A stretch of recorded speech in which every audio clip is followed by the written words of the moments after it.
Om Jananam Bhagyam Babaji. Om Santam Mantam Babaji. Om Yogam Siddham Babaji. Om Dhanam Punyam Babaji. Om Sharanam Vinayam Babaji. Om Saranam Swargam Babaji.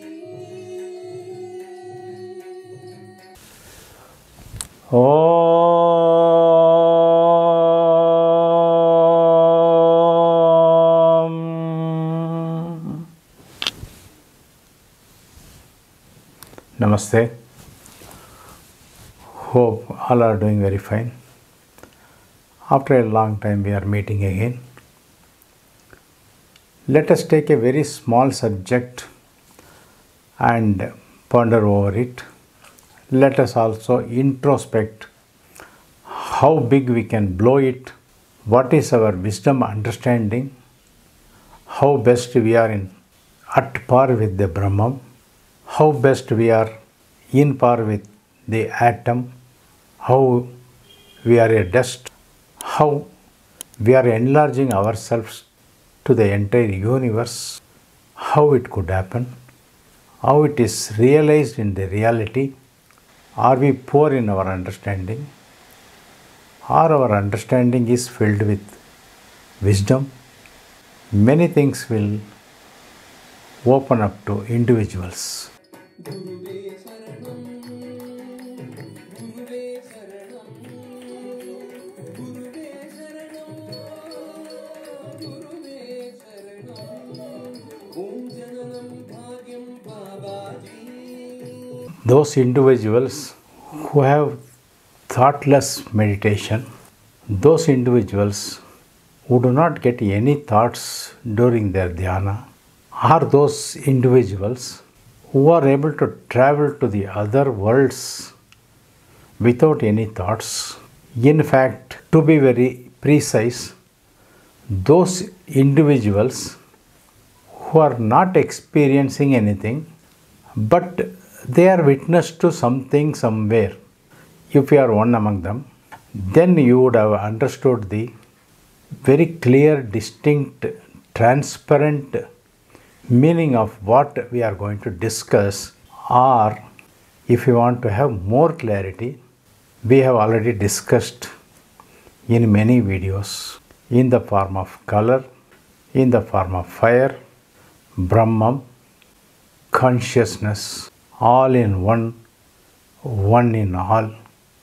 So many such things we have discussed, and many of our members have contemplated through different messages, expressing their views, their witnessing something. Of course, they would have put as their experience. Most of the time, your experience is not your experience, because when you are in dhyana, when you are in meditation, when you are lost yourself in the meditation, what happens? We become witness. If someone comes in front of us with a pistol, or with a knife, or with a sword or a club, if you understand that he is going to attack us, or a wild dog or wild animal, he is presenting itself ferociously in front of us, what we will do? Immediately we will pick up some weapon, some stick, to prevent or to create fear in it. Yes or no? We do an action as reaction for the action of an animal or a person who comes in front of us. Yes or no? If you agree this, if it is true, then come to the other part of our life. If it happens so, in our dhyana, in our meditation, if somebody is bringing a very big boulder to drop on our face when we are sitting in meditation, what we are going to do? Or we are being dropped from a helicopter, or we are dropped from a peak, from a huge tree branch. Let us assume we are witnessing such kind of activities. What we will do? We will not get out of meditation. We will not disturb our meditation. We are where we are.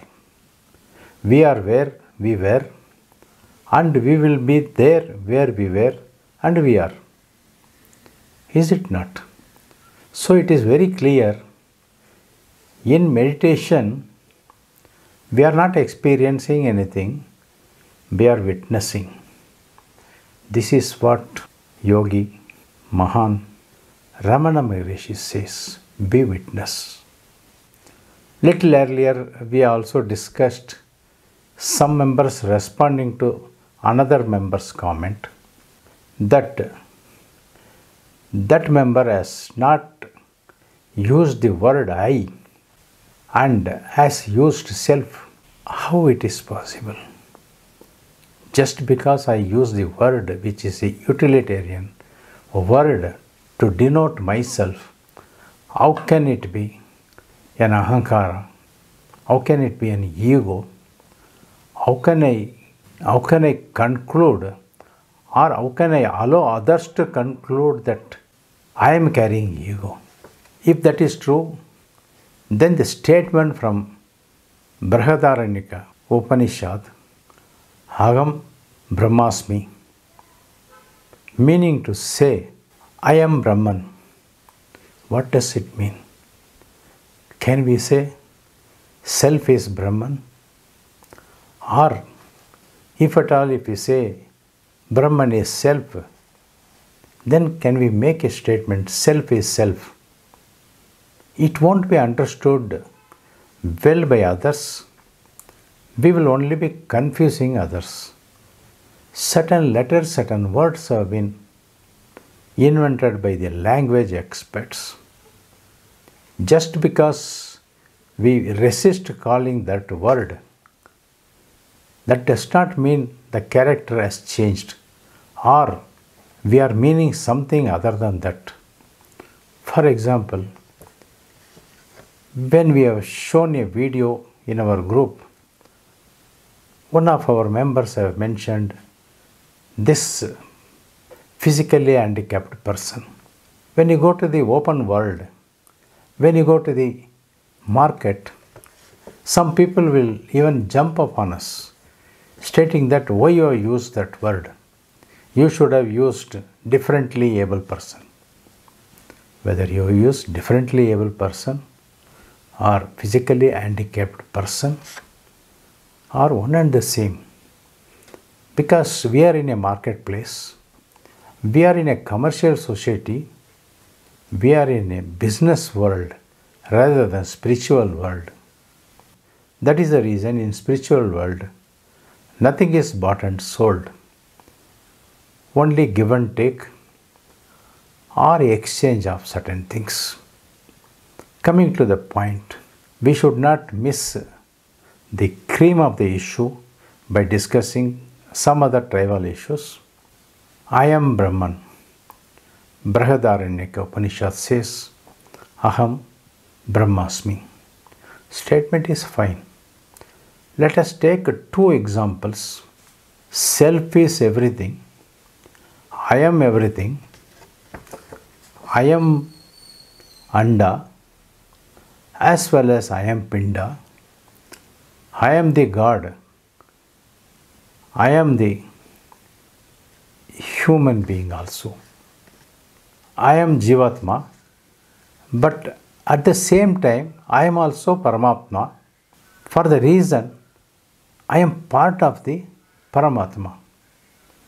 All that statements, how it holds good, how it won't hold good, also we will have to introspect and see.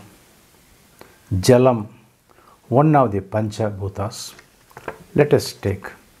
Water is used for washing, cleaning, bathing, refreshing ourselves, drinking, cooking, the same water is used for treating someone, or the same water is used when somebody suddenly becomes unconscious.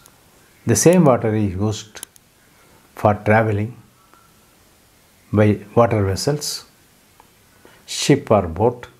The same water could become poison, or the same water can kill us through heavy rains, floods, tsunami, etc. It is nectar, it is life-saving, it is life-threatening, it is life-refreshing, everything. What do we do with water? How do we understand water? Should we praise water? Should we condemn water? Should we worship water? Or should we reject water? We will have to introspect. I am that. I am this. I am here. I am there. Just introspect and see. Knowledge is something what one perceives. Using our knowledge, we can identify things and situations around us or not visible to us also. Knowledge does not have any boundaries. We can apply this knowledge anywhere else beyond our boundaries also. Yet, knowledge is a very small circle, very dangerous also. Understanding is little more refined. Understanding could be comprehension, how, why, can it happen, so on. Little further if you go, comprehending how things could happen, how things are happening, how things are not happening, all such things can be comprehended through an understanding. Perception of causal relationship bringing between the knowledge and the understanding will give us some kind of wisdom within ourselves. That wisdom which we need to apply to this situation, to our situation. In wisdom we will understand why it exists or why it does not exist. Wisdom will bring us to a situation for making better decisions or best decisions at times or all times also. In wisdom, our perception will purify. In the same way, from the reality of our life to that of when we are in Dhyana, when we are in meditation, there will be a drastic change in our approach or in our understanding or in our application of wisdom. For example, we have already discussed that in Dhyana or meditation, we are only becoming a witness and we are not responding or reacting to a situation what comes in front of us. If this is true, we have another reality to go into introspection and find our statements are correct or our statements are poor. Let us take a small example and introspect on that. Let us take a seed, a groundnut seed. If you drop it in water and keep it for a few days, it will start sprouting. Few of the groundnuts you take and sprout it like that. Subsequently culture it and sow it. In about 8 or 10 days, small sproutings will come. After a few days, one seed would have given multiple groundnuts. Let us collect about 5 kgs of groundnuts, clean it, make it into pure groundnuts, take 50%, take another 50%, the first 50% crush it and bring groundnut oil. The leftover 50% keep it, boil the oil, fry the leftover 50% of the groundnut, make it as fried groundnuts, add some pepper, salt, some spice, taste will be increasing, we will enjoy. Now the same groundnut is giving oil, the same groundnut is fried, and fried groundnuts are obtained as a tasty namkins. Now, how do we comprehend this one using the wisdom? The water gives multifunction, the groundnut also gives multifunction. Now the groundnut says, I am oil. Another groundnut says, I am the seed, I am the nut. Which is correct? You are that, you are this. You are Paramatma, you are Jivatma. You are Purusha, you are Prakriti also. You are male, you are female also. Depending upon the situations, our perception has to be changed. We should have a wisdomful understanding or wisdom understanding and approach any issue. Then we will come to a conclusion that Aham Brahma Asmi, I am Brahman, Ekam Eva Dvitya Brahman, meaning Brahman is one without the second, or Brahman is one without the another. Soham, I am that. When I say I am that, I am this, I am not this, I am not that, also inclusive. Sarvam Kalvidam Brahma, meaning all of this is Brahman, meaning all of this is Brahman, and also Yatat Vai Tat. We have discussed this 1 year back also. Yatat Vai Tat, meaning this is truly that. Where we stand now. I is me, I is you, I is yourself, God is me, I am God, I am a human, I am Paramatma, I am Jivatma, I am Purusha as well as Prakriti, I am sun as well as moon, I am light as well as darkness, I am nothing and I am everything. Let us percolate the knowledge to ourselves. Let us see how best we understand. Let us see how best we misunderstand. Let us also see how best we confuse others. Let us see how best we confuse ourselves, or let us see how best we bring clarity to one and all, including us. Let us meet in another video. Till such time, Om Sadguru Babaji Namaha. Om Sadguru Babaji Namaha. Om Sadguru Babaji Namaha.